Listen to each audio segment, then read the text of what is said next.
The Nintendo Cinematic Universe begins with a Super Mario Bros. Movie, and we're gonna analyze in depth everything hidden in its final trailer. Don't be like Bowser and hit that like button, subscribe to our channel, and don't forget to turn on those bell notifications so you won't miss our next videos about Mario, Nintendo, or whatever strikes our fancy. These are the 15 hidden details in the final trailer of the Super Mario Bros. Movie.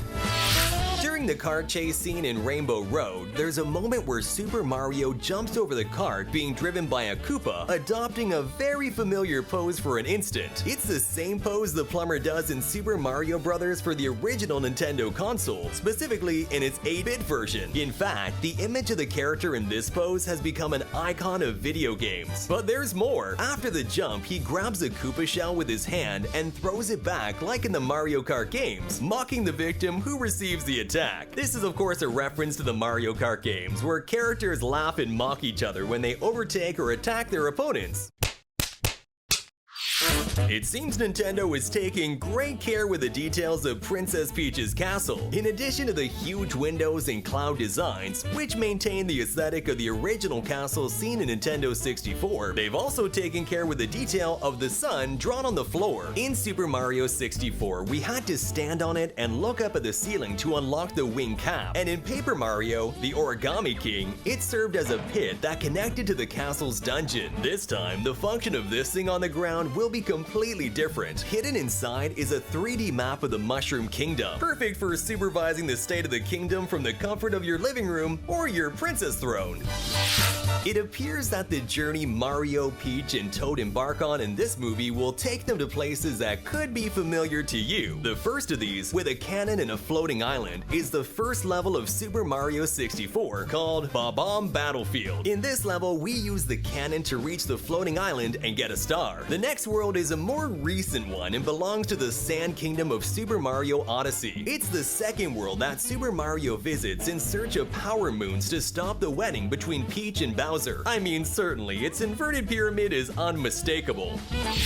Now, at the beginning of the trailer, we can see a caged Luma. Although it may sound a bit crazy, this being actually comes from space, specifically from the Super Mario Galaxy video game, where Mario and the Lumas work together to save the galaxy from Bowser. It's normal for the Luma to say that death is the only way out. Only hope is the sweet relief from death, Since Lumas died to be reborn as stars. Oh yeah, and the music playing in the background is a reimagining of the level 1 to 2 theme from Super Mario Bros. Pay him no heed. He is cute, but he is.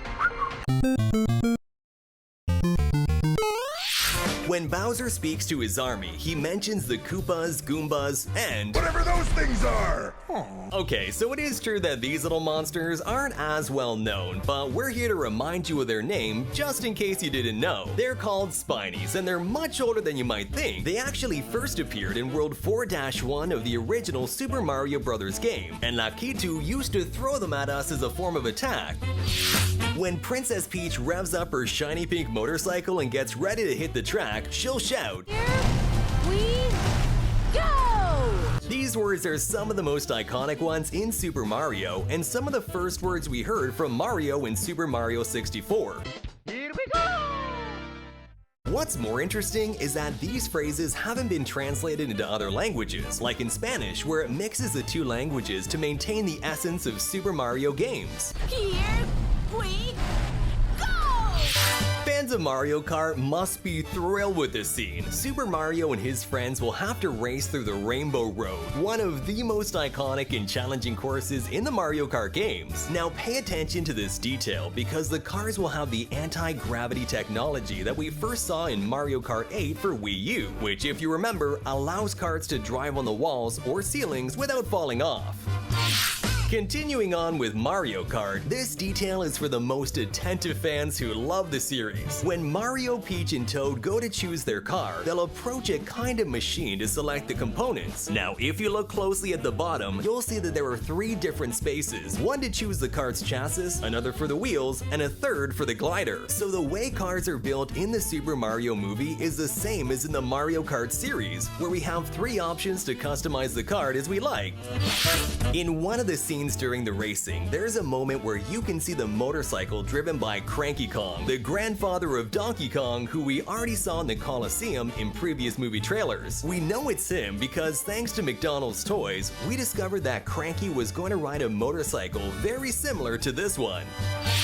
Okay, now brace yourselves for this news because it's the first time in Super Mario history that we see Donkey Kong absorbing the power of a fire flower. While it is true that in the fighting game Super Smash Bros. Ultimate he can use it to throw fire, in the movie it'll be the first time he changes his fur for a more flaming appearance, even being able to throw fireballs. We also see how the mushroom works in the most realistic way possible. In order for it to take effect, Super Mario must consume the mushroom, which will increase his size and strength. It kinda reminds us of Popeye and his spinach. In addition to this, we can see how Super Mario falls butt first onto a couple of Koopas, mimicking the ground pound move he uses in some of his games to activate mechanisms or defeat enemies. Thanks to the different trailers of the Super Mario movie, we've been able to learn that Donkey Kong will go from being just another enemy of the plumber to becoming his adventure partner. Now you may know that this is not the first time this has happened. In the early games featuring Donkey Kong and Super Mario, they didn't get along very well. In fact, in the game Donkey Kong, we had to kill the gorilla to rescue Pauline. Later on, however, it seems that the situation between these two cooled down quite a bit, because we have seen both of them having a blast at Mario Party parties or in sports video games like Mario Tennis or Mario Golf. When Super Mario and Donkey Kong team up to take down the rest of the enemies, we can see a construction sign in Toad City with an interesting drawing on it. That's actually the Super Hammer that we saw in the game Super Mario Maker 2, a power-up that allows Mario to become Builder Mario and smash blocks with a giant hammer, as well as create and place boxes on the ground.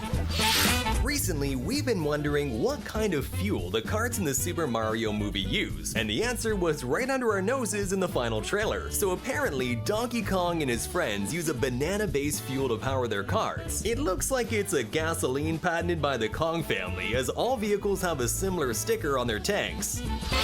Since Super Mario Bros. 3, Nintendo has designed the Mushroom Kingdom in a very particular way. In one section of the trailer, we can see a classic location of the Mushroom Kingdom, the houses where the Toads live. Now, they have been appearing in the classic Super Mario Bros. Games ever since Super Mario Bros. 3 for Nintendo, and in the latest games for Wii U, we've seen them in 3 colors that appear in this trailer: yellow, green, and red, each with a different purpose. It is, of course, no coincidence then that on the exterior of these giant mushrooms, there's a sign with a treasure chest. Now, if you have a good memory, you'll know that this retro container appeared in Super Mario Bros. 3 and could have any item inside, being a hallmark of the Toad houses.